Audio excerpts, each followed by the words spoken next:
pananambahan na meron po kami today. Maraming salamat sa mga messages ng mga songs na aming inawit. Tunay, Panginoon, na Ikaw ay nararamdaman sa aming kalagitnaan. Lord, sa mga oras na to, kami po ay tutulog sa pinakasentro ng aming pananambahan. Walang iba po kundi ang inyong mga salita. Muli, Panginoon, tinataas namin ito sa inyo. Ikaw po, O Diyos, ang magturo sa amin. At magbigay, Panginoon, ng karunungan sa aming mga buhay. At ang anumang gawa, Lord, ng kaaway, i-rebuke niyo po sa aming kalagitnaan. Panginoon, pagpalain niyo po ang bawat isa. Pagpalain niyo po ang life of grace. In Jesus' name we pray. Amen. Amen.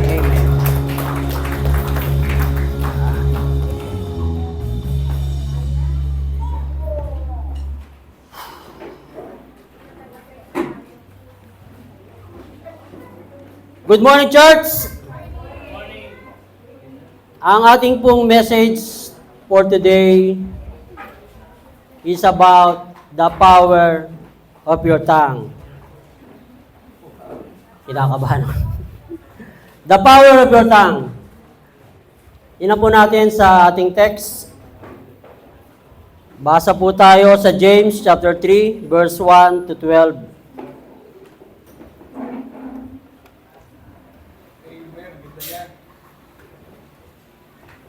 Sabi po ng James chapter 3, not many of you should become teachers, my fellow believers, because you know that we who teach will be judged more strictly.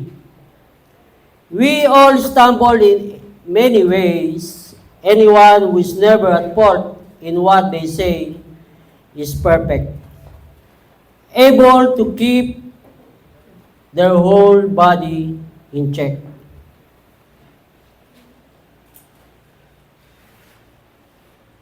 Verse 3, when we put bits into the mouth of horses to make them obey us, we can turn the whole animal. Or take sheep as an example, although they are so large and are driven by strong winds, they are steered by a very small rudder wherever the pilot wants to go. Verse 5.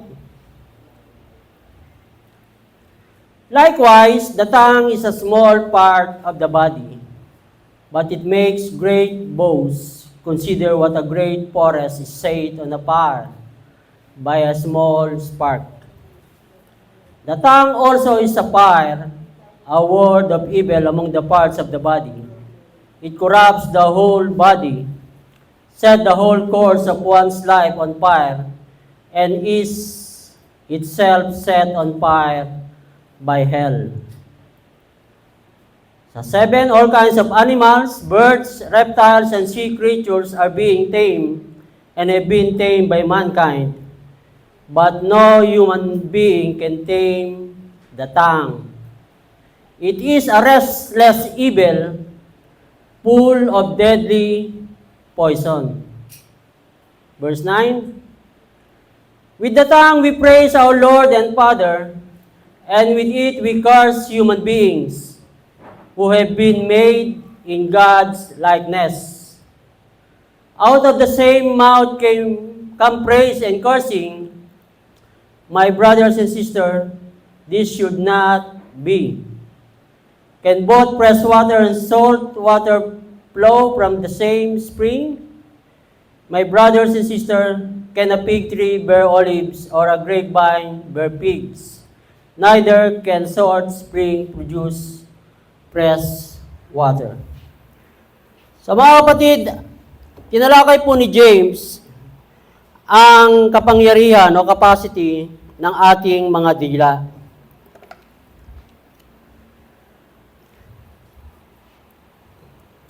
The smallest but the largest troublemaker in the world, the tongue is a little member but has great power. The power of speech is one of the greatest powers that God has given us. With it, we praise God. With it, we can worship God. With our tongue, we confess that Jesus is Lord. With our tongue, we can sing songs of praises unto Him. With our tongue, we can let people come to know Jesus. But with the same tongue, pwede rin tayong mangwasak ng buhay at mag-create ng broken-hearted with some individuals. The ability to speak words and influence others are in the power of your tongue. Kaya naman si James, ginamit niya ang 6 na picture words in related to our tongue. Doon po sa ating mga binasa, may 6 po o 6 picture word na binanggit si James. Ano-ano to mga to? Number 1, a bit, a rudder, a fire, a deadly poison, a fountain, and a tree. We will put these 6 pictures into 3 meaningful classification that reveals the power of tongue. Doon po sa unang binanggit niya, a bit and a rudder, number 1. A bit and a rudder. Ano po ba yung bit? Yung bit pa mga kapatid, ito po yung nasa picture. Ito po yung isang maliit na bakal na nakikita natin sa litrato na inilalagay sa bunganga ng isang malakas na kabayo. At sa pamamagitan po noon ay kayang-kaya na po nating kontrolin kahit gaano kalaki o kalakas ang isang stallion. Kaya po natin siyang palikuin, kaya po natin siyang paatrasin sa pamamagitan po ng bit na yan. At inalintulad din po ni James na ang ating tang o bunganga ay katulad ng isang rudder. Yung nasa kabilang picture naman po, ang rudder po, ito po ay yung timon ng isang malaking ship o barko. Na kahit ganoon kalaki ang isang napakalaking barko, ay kaya niya po itong kontrolin kung saan gustong dalhin ng piloto ng barko. So the bit and the rudder, ito po ay binanggit sa verse 3 and verse 4 ni James. Ano pong power yan? Katulad po na sinabi ko kanina, may 6 pong classification o picture na bibigyan po natin into 3 classification. Number 1, the power to direct. The power to direct. Ang ating dila o salita ay may kapangyarihang mag-control o mag-direct ng ating buong katawan o ng katawan ng ibang tao. Alam naman po natin na minsan maraming napapahamak sa isang salita lamang. At marami rin namang napagpapala sa isang salita lamang din. Maraming insidente ng road rage sa kalsada ay dahil po sa isang salita. Merong hindi nagkakasundo at minsan nauuwi pa sa pag-aaway at minsan masaklap, nagkakamatayan pa dahil lamang sa isang salita. Pakisabi sa kapatid, sa katabi mo kapatid, may kapangyarihan ang iyong dila. May kapangyarihan ang iyong dila.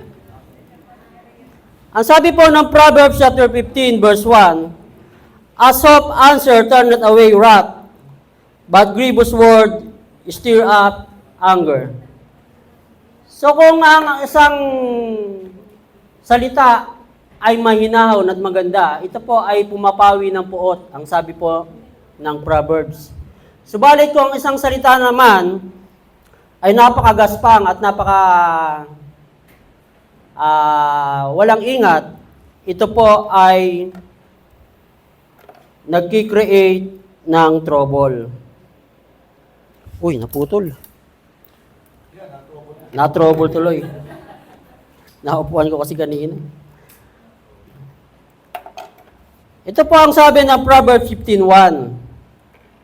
Ang malumanay na sagot ay pumapawi ng puot, subalit ang marahas na salita ay lumilikha ng galit. Sometimes, yung simpleng yes or no ng isang magulang ay pwedeng magdetermine naman ng direksyon ng kanyang anak. Take note mga kapatid, yung isang simpleng yes or no mo lamang na ibibigay mo sa iyong anak ay pwedeng mag-determine ng patutunguhan ng isang bata. Hindi, may grado yun. Pwede.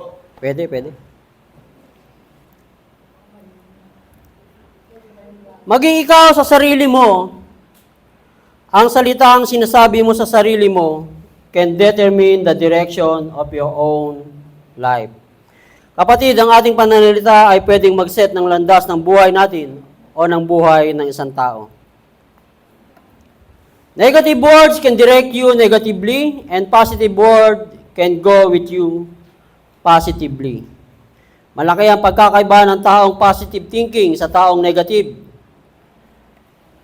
Of course, negative words can produce negative environment and positive words can produce positive environments.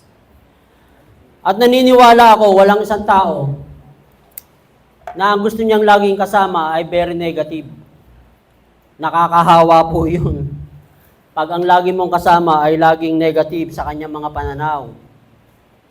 Kaya naman, kung meron pong ganon, na lagi tayong nakakasama sa ganong tao, pwede po natin siyang i-correct o pwede po natin siyang iwasan.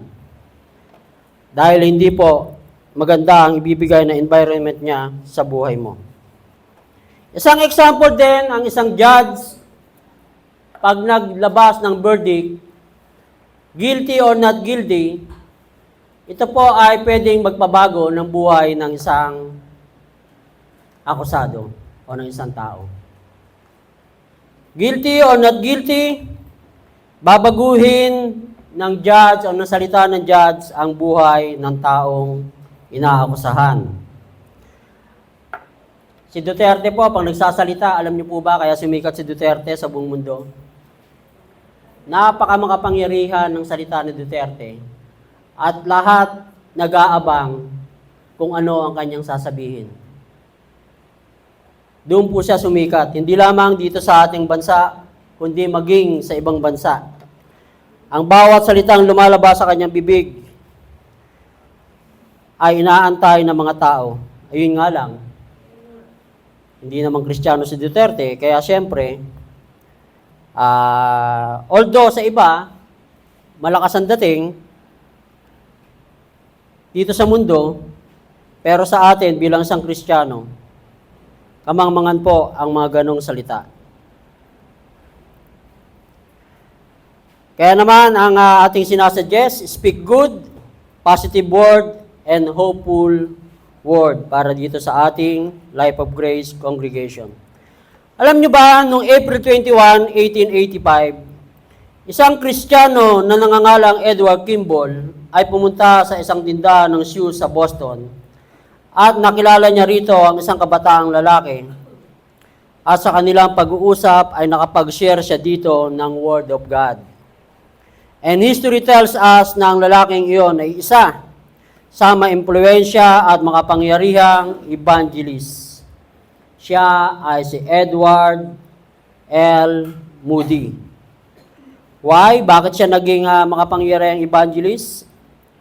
Because of one person's word. Ang isang salita mo, kapatid, ay pwedeng magdetermina o magbigay ng direksyon sa isang tao. Amen?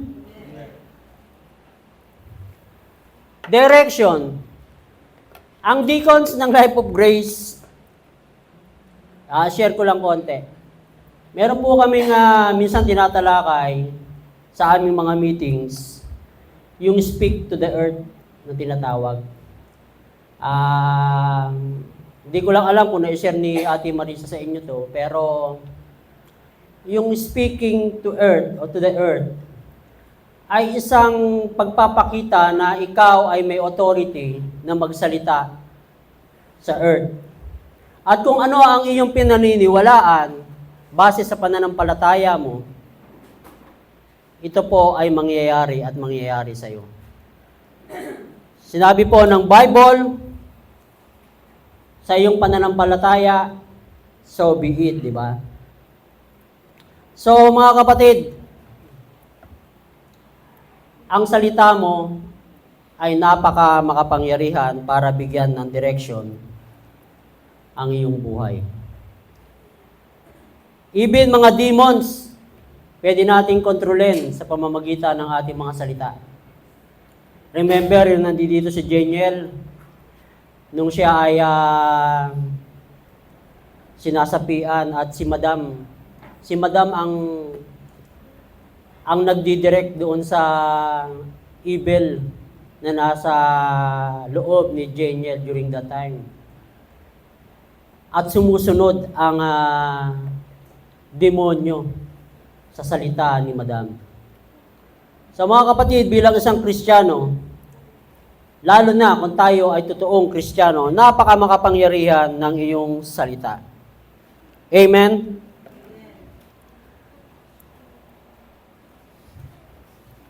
Point number 2. The fire and a deadly poison. Ito po ay binanggit ni James sa sa 3 verse 6, yung fire. The words we speak had the power to destroy. The power to destroy. Fire and deadly poison. A person's entire life can be injured or destroyed by the tongue. Ang buhay ng isang tao ay pwedeng maparalyze o masira dahil lamang sa isang salita. Fire can destroy the entire house or the entire city or community. Katulad ng kung ano ang laging naririnig ng masamang salita sa kanyang paligid, ay ganoon ang dadalhin ng taong iyon sa kanyang buhay. At tulad ng sunod na madalas magumpisa sa maliit na apoy, tulad ng ating dila, ito rin ay pwedeng sumira sa isang napakalaking samahan o institusyon o buhay ng isang tao. Sometimes words are harder than blows, sabi nga ng isang quotation. And take note mga kapatid, ang masamang salita na laging lumalabas sa bibig mo ay laging nakakapanakit ng damdamin ng isang tao. Ang sabi nga ng isang quotation, the most expensive liquid in the world is a tear. It is 1% water and 99% feelings. Kaya naman, think before you hurt someone. Alam mo ba ang may senaryo na hanggang kamatayan ay dala-dala ng isang tao ang masakit na salita na nasabi mo sa kanya? May mga ganun pong senaryo sa katotohanan ng buhay ng isang tao. Yung isang masamang salita na nasabi mo sa kanya ay pwedeng mangyari na hanggang kamatayan, ito ay maging dala-dala niya sa kanyang libingan. Isang example po dyan ay si Karen Carpenter. Kilala niyo po ba si Karen Carpenter? Si Pastor siguro kilala yun. Ako hindi. Kilala ko yun, pero hindi ako kilala. Si Karen Carpenter po, ito po ay karpentero. Si Karen Carpenter po ay singer po yan ng babae. Siya po yung nagpasikat ng kantang Top of the World. Yan. Yan, yung mga ganyan.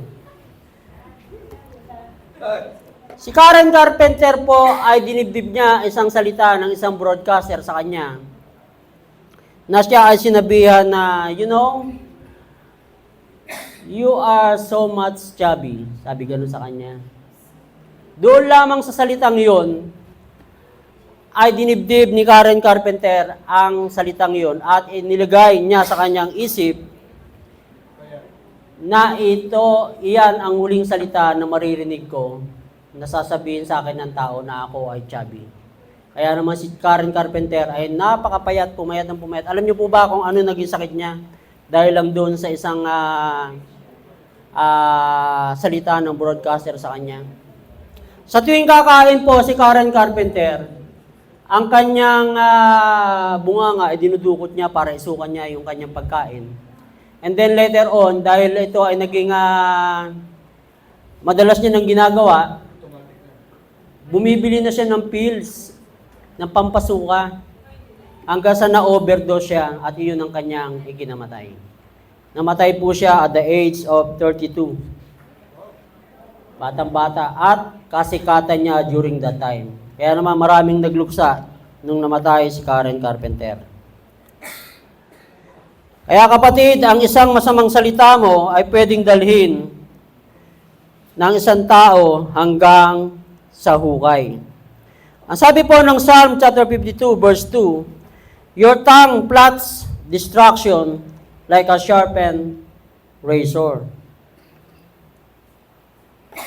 Kaya naman po, ang sinasuggest ng Colossians chapter 4 verse 6, pumili lamang ng salitang tama. Magsalita lamang ng tamang pananalita. Ayan po ang sabi ng Colossians chapter 4 verse 6. And then pangalawa, aside from fire, sinabi rin po ni James, ng writer, na ang dila ay katulad ng isang deadly poison. Ito po ay nakalagay sa verse 8 ng James chapter 3. Our tongue is like this and has the capacity to kill people. Poison can kill you slowly, just like the bad words intended to harm and destroy people. Ito po, kadalasan ay yung mga marites sa ating paligid na walang ginawa kundi pag-usapan ang buhay ng ibang tao. Yung mga salita ng mga marites sa ating paligid, pag ito ay dumadating o nakakarating sa atin, of course, masakit. At lalong-lalo na, pag ito po ay naiipon, pwede po itong maging katulad ng isang deadly poison. Kaya nga po sa mga showbiz, patigasan ng mukha pakapalan ng apog Yung mga naririnig na mga bad comments o kaya yung mga negative na chismis, hindi na lang nila pinapatulan kasi alam nila na masakit para sa kanila at sila rin ang maapektuhan pag pinatulan nila ang mga ganong bagay. Verse 8 says, the tongue is very poisonous and it will never be tamed by man. Tingnan natin yung verse 8 ng James. Ito po, napakaganda ng sinabi ni James, but the tongue can no man tame. It is an unruly evil, full of deadly poison. Ang katotohanan, mga kapatid, sa ating dila, hindi po kaya nating kontrolin. Ayan po ang katotohanan at sinabi po ng Biblia na hindi mo kayang kontrolin ang iyong dila. Maliban na lamang kung ang iyong dila ay isusurrender mo sa Panginoon and God will take the control. Pag ang isang tao ay naging Kristiyano, doon lamang nagkakaroon ng pagkakataon na ang kanyang dila ay pwede niyang makontrol. Pero hanggat hindi nagiging Kristiyano, ang isang tao, hindi siya nagbabago, ang dila niya ay pasama ng pasama. Hindi kayang kontrolin ng isang tao ang kanyang dila. Sinabi po yan ng Biblia at katotohanan naman na nakikita natin yan sa ating paligid dito sa mundong ibabaw. Only God can tame your tongue. Only the wisdom of the Word of God. Hindi mo kayang kontrolin ang dila mo, sabi ng Biblia. Pero kung ito ay susurrender mo sa Diyos ng taos puso, God will take the control. Tandaan mo, ang ating mga dila ay parang apoy at makamandag na hayop. It has the power to destroy. Ang masaklap pa, mga kapatid, ang dilang lumalabas o ang masamang salita na lumalabas sa iyong bibig ay para itong double barrel na shotgun. Hindi lamang yung taong intended na pagsalitaan mo ng masamang salita ang maapektuhan, kundi ikaw din mismo sa sarili mo. Bakit? Kasi po, habang nagbibigay ka o nagdi-deliver ka ng isang masamang salita, ito po ay nanggagaling sa kaloob-looban ng iyong puso.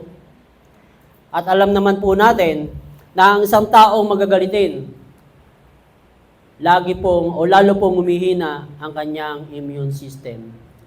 Dahil ang sabi po ng medical,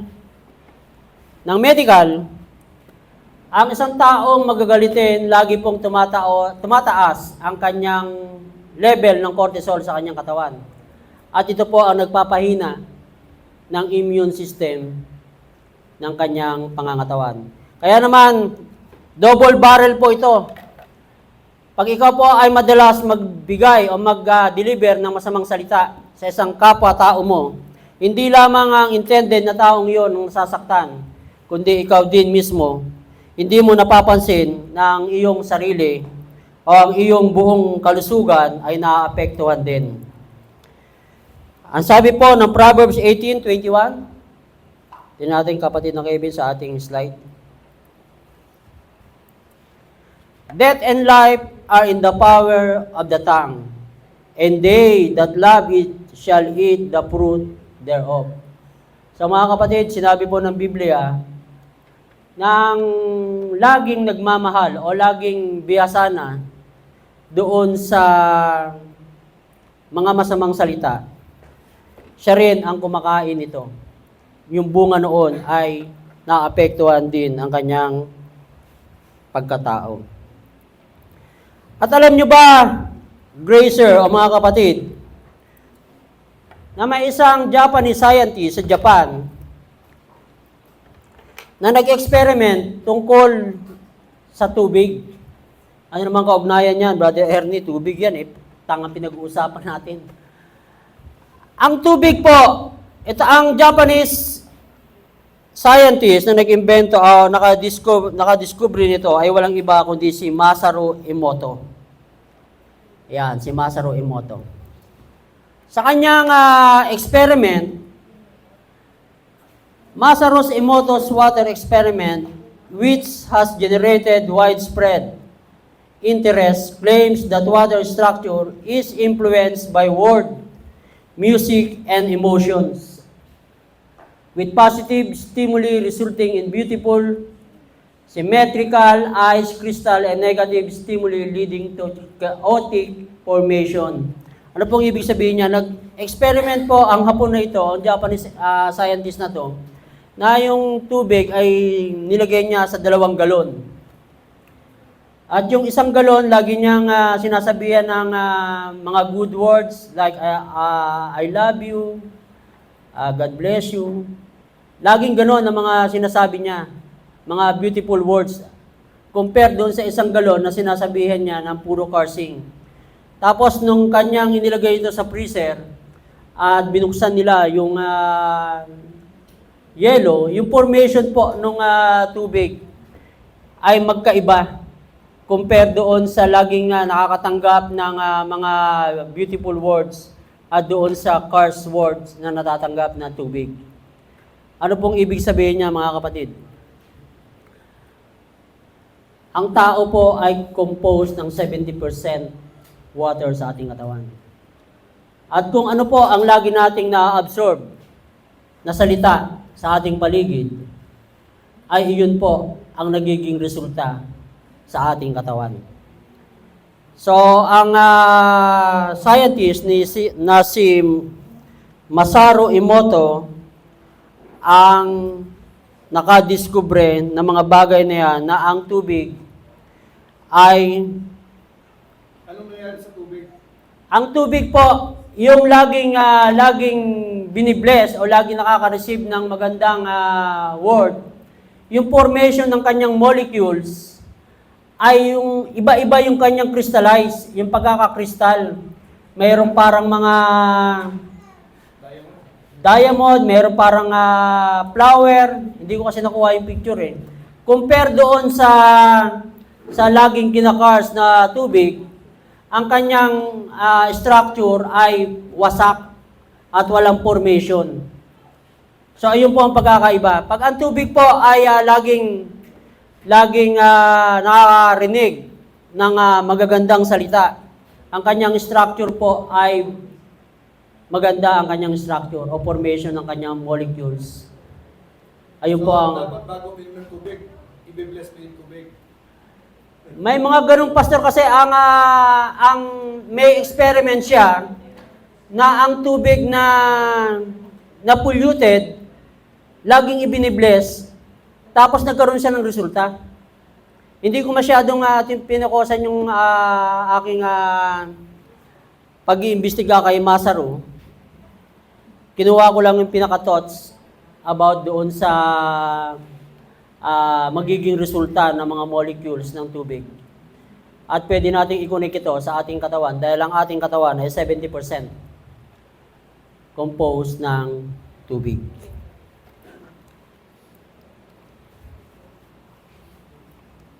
Number 3.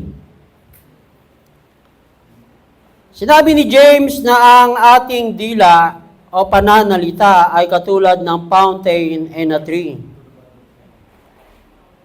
The power to delight. The fountain provides refreshing water that a man needs to stay alive. Sabi nga ng marami, di bali nang walang kuryente, basta may tubig. Water is a life-giving and our words also can give life. Encouraging words can bring life to those hopeless, lalo na kung word of God yan. Sa mga may maraming senaryo na meron nang gusto magpakamatay, pero dumating sa kanya ang salita ng Diyos, hindi natuloy ang kanyang pagpapakamatay. At meron nga isang kwento na merong mag-amang pastor na lagi sila namimigay ng mga leaflets ng kanilang church, Word of God. And one day, dahil ang panahon ay tagilo, during that time, hindi nakasama yung tatay na pastor sa kanyang anak. Pero yung kanyang anak ay dumiretso pa rin na magbigay ng mga leaflets. At isang bahay ang napuntahan ng batang 8 years old na yon, na habang kumakatok siya, ay wala nagbubukas ng pinto sa kanya. And then, umalis siya, pero all of the sudden, bumalik. After a few steps, kumatok ulit. Tapos pagkatok niya ng mga mas malakas na katok, may nagbukas na ng pinto. At isang babae yung nagbukas at binigyan niya ng Word of God. Sabi niya, pakibasa lang po, God bless you. Sabi niya gano'n. Tapos yung babaeng ito, na kinuha niya, yung salita ng Diyos, nakaharap doon, yung John 3:16.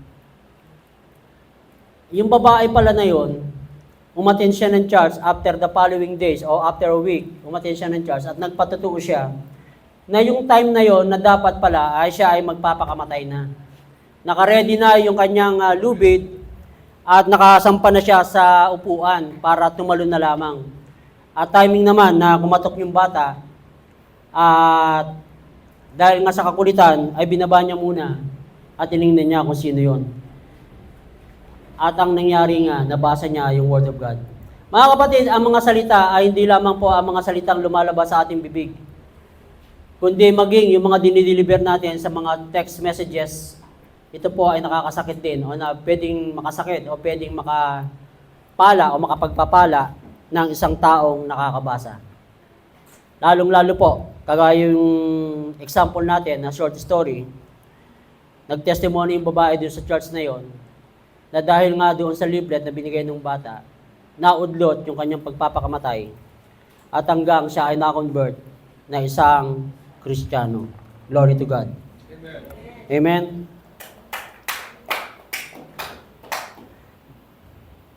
The power to delight. Kapatid, ang salita mo ay may kapangyarihang mag-deliver ng pleasure sa isang tao. Lalo na pag ang isang tao ay hopeless. Isa pang story. Si Herman, na tirador ng munti. Makikita niyo po yan sa YouTube, yung kanyang story. Ang title po, Herman, tirador ng munti. Palibasa ay bata pa itong si Herman, ay lagi na lamang pinapagalitan sa kanilang tahanan, sa kanilang bahay, lagi pinapalo ng magulang. At the age of 14 years old, siya po ay lumayas ng bahay dahil hindi niya na matiis yung panggugulpi sa kanya ng kanyang mga magulang. At siya po ay nagpalaboy-laboy sa lansangan. At syempre, sa kanyang paglalaboy-laboy sa lansangan, nakabarkada ng mga drug addict, napunta sa pagbibisyo at napunta sa pagnanakaw. Hanggang sa one day, siya po ay nakulong, nahuli at nakulong. At dahil sa kanyang murang edad, during that time, 15 years old po siya nakulong. Siya po ay batang-bata pa, ay nakaranas na ng kulungan. At mas worse pa ang kanyang dinanas doon. Hanggang sa nagkaedad, naging tirador ng munti dahil siya na ang ginawang tagapatay ng kanilang tropa. Sige-sige po siya, sige-sige Sputnik. At sa kanyang pagkukwento, meron siyang 8 slash dito sa kanyang braso na nag-indicates na 8 na ang kanyang napapatay.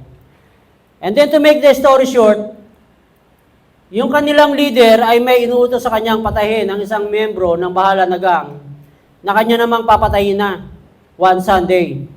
Subalit nung araw na yon, yung kanyang target, ito po ay nagcha-charge doon sa Bilibid. At ito po ay unti-unti niyang nilapitan, hawak yung kanyang ice pick. Ang target niya ay saksakin sa liig o dito sa kilikili. Dahil tumataas ng kamay yung kanyang target habang nag-worship. Subalit nung siya ay malapit na at itinaas niya na yung kanyang ice pick, biglang nagsalita yung pastor na nagsabing, kapatid, kung sa mga oras na hindi mo nararamdaman na wala nagmamahal sa'yo, ang Diyos, mahal na mahal ka ng Diyos.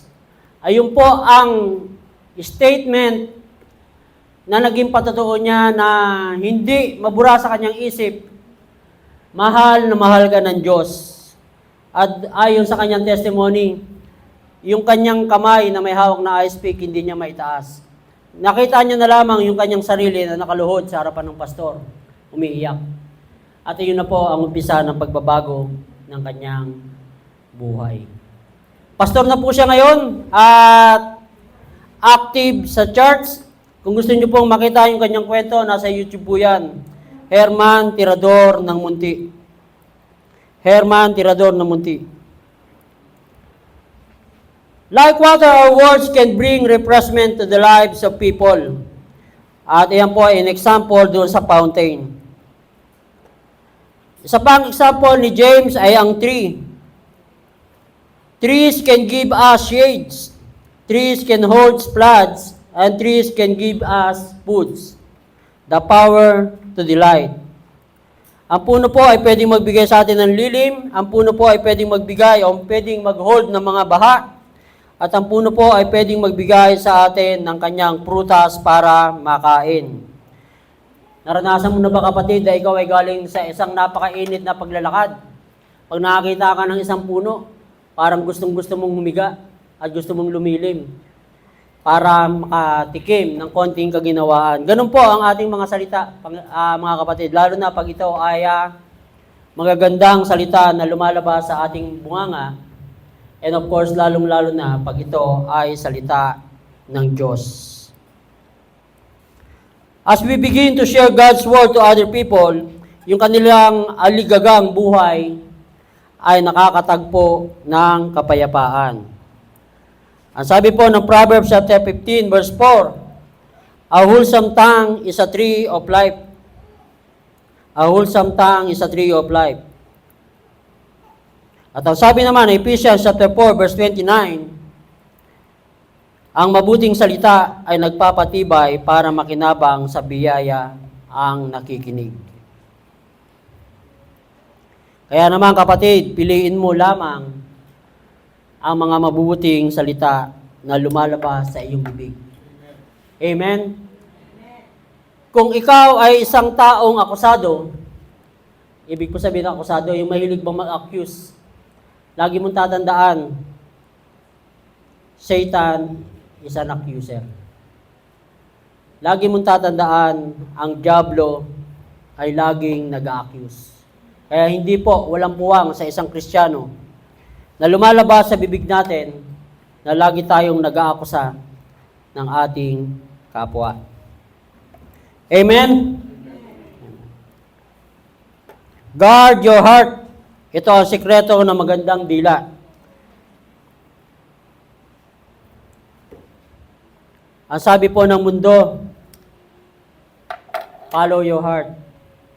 Pero X po yan sa Biblia. Ang Biblia po ay nagpapayo, guard your heart. Bakit po kailangan natin bantayan ang ating puso? Kasi po, ang puso po, ito po ang pinakamasama na parte ng katawan ng isang tao. At ang salita na lumalabas sa iyong bibig ay bunga ng iyong puso.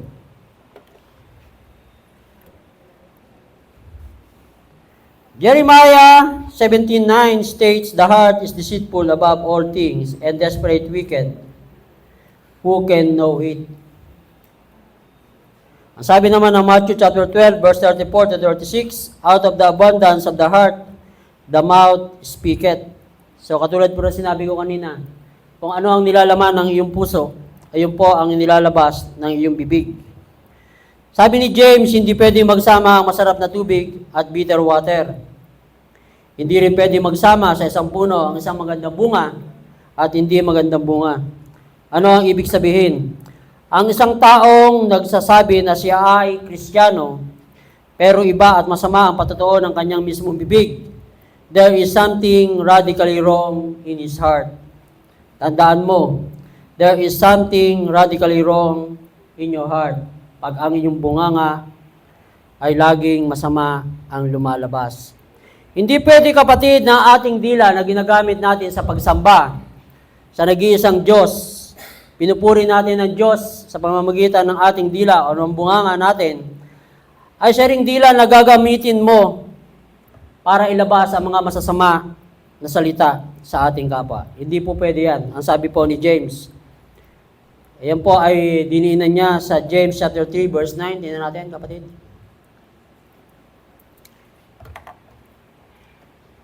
James chapter 3 verse 9. Dito po tayo magtatapos. Ang sabi po ni James, "Therewith bless we God, even the Father, and therewith curse we men, which are made after the similitude of God." Verse 10. "Out of the same mouth proceeded the blessing and cursing, my brethren. These things ought not so to be." So si James po, o ang Biblia ay nagsabi, hindi po pwede na ang dilang ginagamit mo sa pagsamba o sa papuri sa Panginoon ay siya ring dila na gagamitin mo para lumabas ang isang masamang salita. Amen? Surrender your heart to God. Surrender your heart to God, mga kapatid. Okay, I can give you 7 words that can transform lives. Dito po tayo magtatapos, Pastor, mabilisan lang. 7 words that can transform lives. Number 1, yung salitang please. Yung salitang please. Pag ito pong 7 words na to ang laging lumalabas sa ating bibig, tayo po ay laging pinagpapala. Number 1, please. Number 2, thank you. Thank you. Number 3, I am sorry. I am sorry. Sa mga hindi pagkakaunawaan, pag ikaw ay nagbigay o inunahan mo na ang hindi mo kaunawaan ng sorry, mabilis nang maiba ang sitwasyon. So, I am sorry. Number 4, I love you. I love you. Kahit gaano kapagod ang iyong asawa, pag galing ka sa trabaho, pagod ka rin. Pag ito ay sinabihan mo ng I love you at tinawakan mo ang kamay, siguradong pawi ang pagod niyan at pawi rin ang pagod mo. Lalong-lalo na yung asawa mo, pag hinawakan mong ang kamay na may tag-1,000, sabay abot.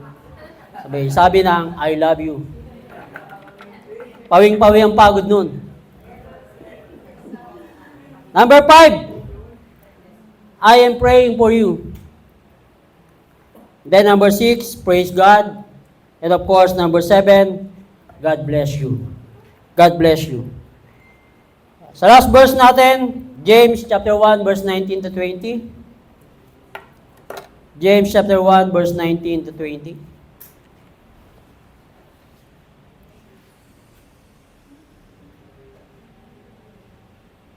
Wala bang Tagalog?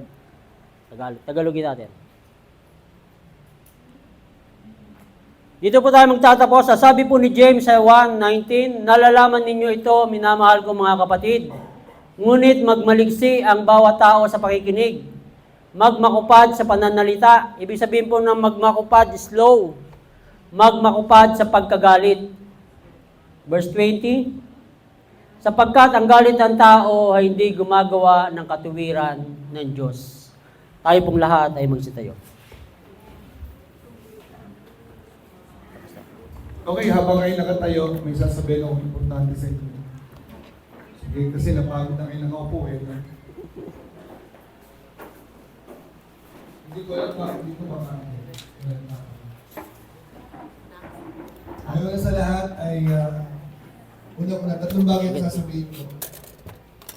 Kung tayo man ay may mga nasaktan tao, una hindi tayo nagtawad sa Diyos. Sometimes, hindi mo intensyon makasakit, may nasasaktan. Kayo namang mga nasaktan, kausapin niyo naman yung nanakit sa inyo para lang maging aware siya. Siya, tawa ng tawa, ikaw, nalulungkot ka, nasaktan ka pala, hindi naman niya alam. Pero mga sorry naman siya. So lately lang, meron akong nahinga ng sorry, hindi ko alam, nakasakit pala ako. I really hate it kung makasakit ako. Hindi ko damdamin, hindi ko hanggang makasakit ako.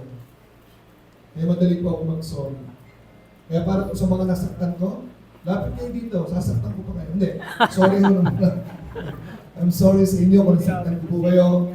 So wala po akong intensyon manakit. Minsan mga biro nakakasakit. So, i-review po natin ang ating mga sinasabi. Lagi po ako nagsasabi, life that is not evaluated is not worth living. Amen? Evaluate what you say. Sinong na-hurt mo that day? Hello? Amen? Again, sa mga nakikinig, sa buong sanglibutan, ang mga nasaktan ko, I'm sorry. Yun po yung nakalagay sa pito. Pero yung sinabi ni Ernie, I love you, na may 1,000 pa, kahit walang I love you, magbigay kayo 1,000, masaya yung tao eh.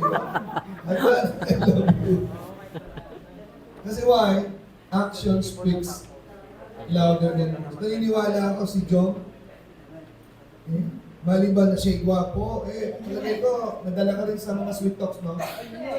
Pero pasensya ka na, John, may mas patindi sa'yo dito eh. Hindi nagsasalita, dinudunggil-dunggil lang eh. Ha? Matindi yun. Magkit yun, natago sa likod. Okay. Ito yung sasabihin ko sa inyo na, itong tama dito kayo nagluto ako sa amen, kasi ito po yung isa sa mga bagay na nasa puso ko, gusto kong pakawalan. Okay? So bakit po mahalaga ito? Maliban doon, sorry po ulit, mag-sorry po tayo sa mga nasaktan natin. Ernie, thank you very much for bringing up this topic. So, salamat sa iyong mga research na ginawa. Glory to God. So, enlightening sa So, dapat po wala akong mahinig. Siguro yung message na yun para sa akin. No? Okay, tinan po natin ang verse na ito sa Matthew chapter 12, verse 34 to 37. Take note po. Tinan po natin. Matthew 12. Matthew 12. Are you ready? Ready na ba kayo? Yes. Si Kevin, hindi pa eh. Matthew 12, 34 to 37. Tama yung sinabi ni Ernie, ang sarap ng mga tao na kasama mo, magaganda sila magsalita, lumalabas sa bibig nila, magagandang bagay.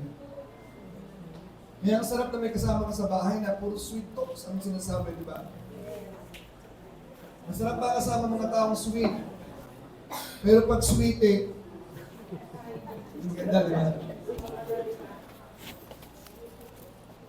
Matthew 12:34 ang sinabi ko tama. O generation of vipers, sabi ni Christ, how can ye being evil speak good things? Basahin po natin yung susunod. For out of the abundance of the heart, the mouth speaketh. Kaya sabi po ni Ernie sa panawagan niya, lagi pong sinusukundan, isuko po natin ang puso natin kasi doon po nanggagaling ang lumalabas sa bibig natin. Okay? Ang hirap pong kontrolin ng puso, lumalabas sa bibig. Pag pangit, isasabihin mo pa rin, makasakit ka lang. Di ba? Out the abundance of heart, the mouth speaks. Anong lumalabas?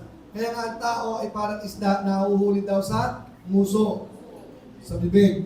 Tuloy po natin sa verse 35.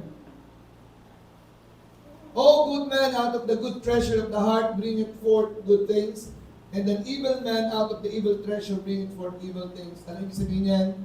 Kung mayaman ang laman ng puso mo, nilalabas mo yan din sa buhay mo. Diba? At kung evil naman ang laman ng puso mo, evil din ang lalabas niyan. Same thing lang po yun. Verse 36. But I say unto you that every idle word that men shall speak, they shall give account thereof in the day of judgment. So may paghatol po sa mga bagay natin sinasabi. And then verse 37, finally it says like this.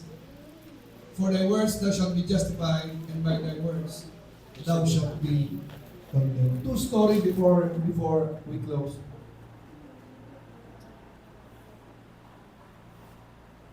Merong isang tao na, ang sabi po doon, ingatan mo yung dila mo. Merong isang tao na sentensyahan ng bitay. Nung siya po'y binitay na, naputol ang lubid.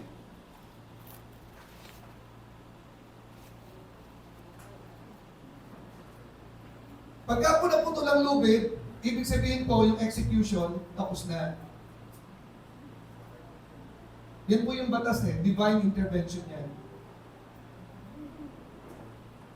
Ito po'y nasa book, ano?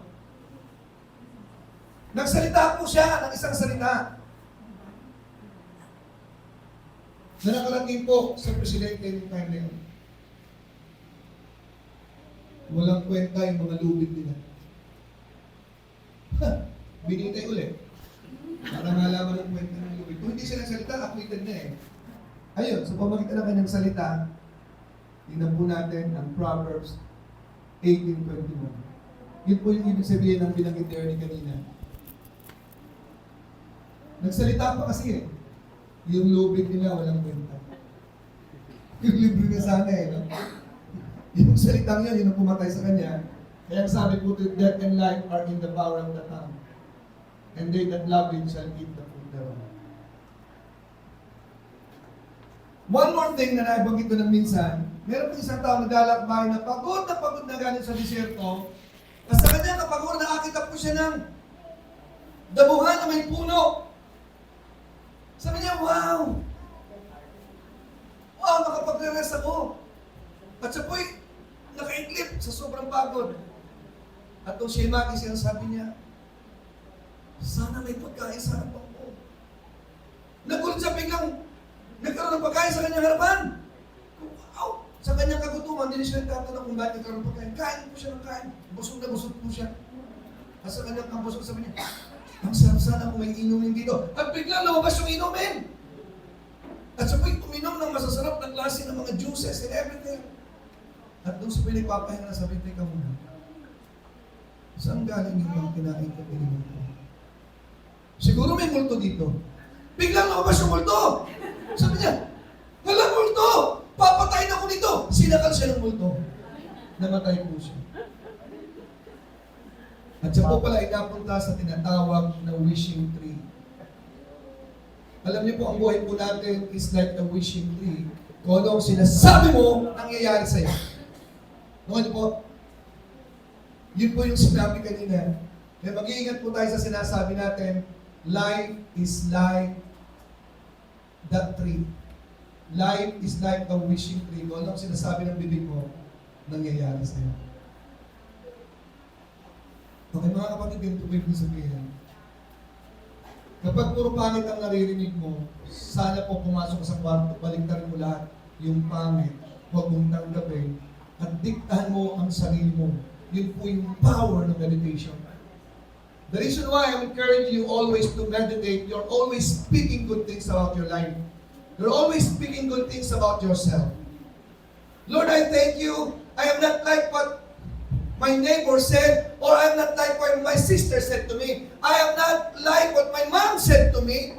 Lord, I know I am precious, I am important, I am powerful, I am wonderful, I am a great man that you have created. Naman niyo po, do you say that to yourself every day? Ang ganda po ng sinabi ni Ernie kay gusto mong sundan eh. Composed po tayo ng 70% waters. Yung pong tubig, sinasabihan po ng pangit, pangit po ang nangyayari. Ganon din po tayong tao. Sabihan mo na sabihin ng pangit, ang taong kasama mo, magiging pangit siya sa harapan mo, gagawa siya ng pangit sa buhay mo. Ganon din ang mga anak ninyo. Magsalita kayo ng pangit sa mga anak niyo, you're creating monster that will fight you one day. Ano po? Just the power of quiet time. You always surround your life with good things from God, saying good things. Mga kapatid, kaya ako grabe mag-memorize. I always declare what I memorize. I always declare good things from God. Hindi ko na mabalikan, sa dami-dami ko na na-memorize, and I keep on memorizing. Kaya ganito po ako magsalita sa inyo. Nagpapasalamat ako sa Lord sa kanyang tinuro sa akin. Lalong-lalo na po yung Psalms. That is in Psalm 63 verse 8, my soul followeth hard after thee. I follow hard after God. I know myself, I'm a desperate person without God. That's why I am desperate to follow God because I know what will happen if not. Nalayo ako sa Diyos. Yung mga lumalayo sa Diyos, akala nyo ganun na kasimple yun? The devil and demons are always working to draw you away from God. Kaya sabi ng Panginoon, this book of the law shall not depart. Dahil ang salita ng Diyos ay punong-puno ng kapangyarihan na kapag meditate nyo, dinideclare nyo yan, you are powerful. Again, I'm reminding you of this. Your life right now is a result of how much you know about God. The bigness of life is parallel with how much big is God in your life. And how much big is God in our lives is dependent upon how much we know through His Word about God. This book of the law shall not depart. Na-appreciate ko yung mga young people natin nagpapaalam busy sa school. Nagpapaalam sila pag nawawala dito. Okay? Kasi ang dami nilang assignment, ang dami nilang ginagawa. Sana lang maging busy din kayo sa salita ng Diyos. Okay lang yung pastor, magpapaalam ako. Kasi meron ako minimemorize, dapat kong tapusin. Yung chapter na ganito, yung chapter na ganito. Amen? So, I hope na yung mga sinabi natin dito make sense. Make God big in your life. Make the Word of God big in your life. Great things are yet to see in this life of grace. Amen. Amen. Because I never stop and I keep on pushing. Let us continue to push, okay, to the great and mighty things of God that He has prepared for everyone. Everyone. Wala ditong Kristiyano na ang plano ng Diyos sa iyo ay maliit lang. Walang nandito Kristiyano na ang plano ng Diyos sa iyo ay petics lang.